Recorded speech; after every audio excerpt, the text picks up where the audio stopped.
Technical champion. Please introduce yourself. Myself Sangeet Kumar. I am from Osor. Currently pursuing BA Mechatronics Engineering. So நம்ம என்னன்னா நிறைய பாடி பார்த்தோம். என்னென்ன பாடிலாம் பார்த்தோம்? Black body, white body, transparent body, opaque body. சரியா? இதெல்லாம் பார்த்தோம். இந்த பாடி இல்லாம வேற என்ன ஜெனரலா ஒரு பாடினா என்ன பண்ணோம் அப்படின்னா, ஒரு பாடினா இன்சிடென்ட் ஆகும். இன்சிடென்ட் ஆகிறது கொஞ்சம் அப்சர்வ் ஆகும். அப்புறம் கொஞ்சம் டிரான்ஸ்மிட் ஆகும். அப்புறம் கொஞ்சம் ரெஃப்ளெக்ட் ஆகும். ஸோ இதுதான் நார்மலான பாடி. இந்த பாடி வந்து ஜென்ரலான பாடி. இதை பார்த்தீங்கன்னா நம்ம ஃபார்முலா அப்படி போட்டோம்னா QI equal to QA plus QR plus QT. So எல்லாத்தையும் டிவைட் பண்ணால் QA by QI plus QR by QI plus QT by QI equal to 1. இந்த QA பை QI வந்து ஒரு வேரியபிளில் நம்ம சொல்கிறாங்க. Ratio between heat absorbed to the incident radiation அப்படின்னா என்னன்னா அது அப்சார்பிட்டி, அது பேர் அப்சார்பிட்டி. the ratio of heat reflected to the top incident radiation அது பேரு reflectivity.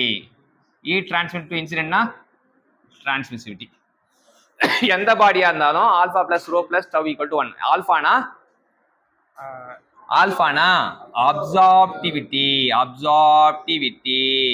ஆர்னா ரோனா ரெஃப்ளெக்டிவிட்டி, டவுனா டிரான்ஸ்மிசிவிட்டி. இது எல்லா பாடிக்கும் இது ஒத்து போகும். சரியா? Alpha plus rho equal tau equal to 1.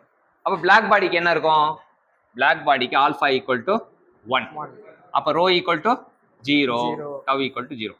White பாடிக்கு alpha equal to 0, rho equal to 1, tau equal to 0. Transparent பாடிக்கு alpha equal to 0, rho equal to 0, tau equal to 1. Opaque பாடிக்கு alpha plus rho equal to 1, tau equal to 0. இது எல்லா பாடியை பற்றியும் தெரிஞ்சுக்கிட்டீங்க. சரியா? White பாடினா ஒயிட் பாடி இரண்டு வகைப்படும். ஒன்று ஸ்பெக்குலர் பாடி, இன்னொன்று டிஃப்யூஸ் பாடி.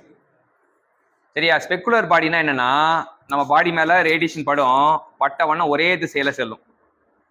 ரெஃப்ளெக்ஷன் வந்து ஒரே திசையில போனால் அது ஸ்பெக்குலர் பாடி. டிஃப்யூஷன் பாடினா என்னன்னா பட்டுட்டு எல்லா திசையிலையும் போகும், தெறிக்க விடும். சரியா? ஃபுல்லா எல்லா திசையிலையும் தெறிக்க விட்டா அது டிஃப்யூஸ் பாடி. ஸோ ஒயிட் பாடி வந்து இரண்டு வகைப்படும்பா. ஒன்று ஸ்பெக்குலர் பாடி, இன்னொன்று டிஃப்யூஸ் பாடி.